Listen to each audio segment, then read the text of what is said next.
Thanks, Bree. It's 5:15 here. We continue to watch the tropics very closely over the next couple of days here. Our weather impact, watching for the development of this, what we're calling Invest 93. It's still just being investigated by the National Hurricane Center, but the chances of a Gulf storm are increasing. I wouldn't say they're at 100% right now, but it's been trending like it's more likely. It is tracking toward our state.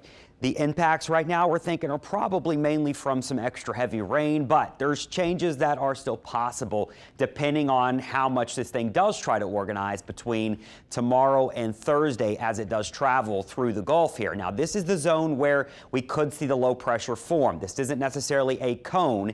It just shows you that this low pressure could come together as a storm somewhere within this zone. It could be closer to the coast. That would be a weaker system. It could be further out in the Gulf.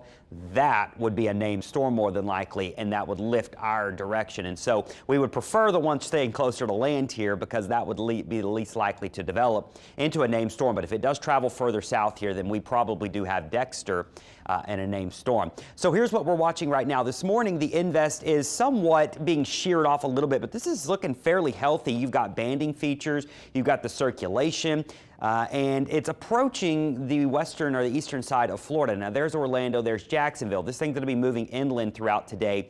And of course, once it's over land, that will limit its further intensification throughout the afternoon for your Tuesday. But by tonight, it emerges back out over the Gulf, or it emerges over the Gulf here. And this is what's going to be crucial, is does it come in further south or does it hug the coastline here? Again, a further northerly track would be a much weaker system. It probably would never get a name. It would just be a rainmaker. But there are some scenarios that show the system coming in the Gulf, kind of doing a dip here, spending extra time over the waters, and that's when it would likely become a storm. So there are a couple scenarios here that we're going to be watching very, very closely. Now, one trend you notice, they're all coming at Louisiana. It's just where exactly does it come into the Gulf? How strong is it once it gets here? Now, also notice, you see all the wiggles in here? That's a sign of a slower moving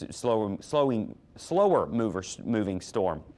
And so as it does approach us, starts to make this turn, whatever it may be, a depression, a storm, or just a rainmaker, it's going to slow down. And so that moisture is going to be with us between Wednesday, especially Thursday, and into Friday. And so that's that flood risk. Again, there are some scenarios where this thing does enter the Gulf here, and instead of just keep hugging the coastline, I think some wind shear pushes it a little further south. That's when we could see a stronger system try to form if it does actually take that more southern route here. And so that's the one you don't want, because then it would have that opportunity to spend some time over warm water and crank up. Here we are Wednesday afternoon. Notice some showers here, big chunk of the rain out in the Gulf here, but then by Thursday we could start to see that moisture move on in. So our flood risk is probably going to start to really increase by later Wednesday into Thursday. Friday, depending on where the heaviest of the rain sets up, they are highlighting already a large area through the Atchafalaya Basin, creeping into our area for a bigger flood risk. And so again, the biggest problem here could be from heavy rainfall between Wednesday and Thursday and Friday. Today, you don't have any problems. Maybe a good day to clean out your gutters just in case, or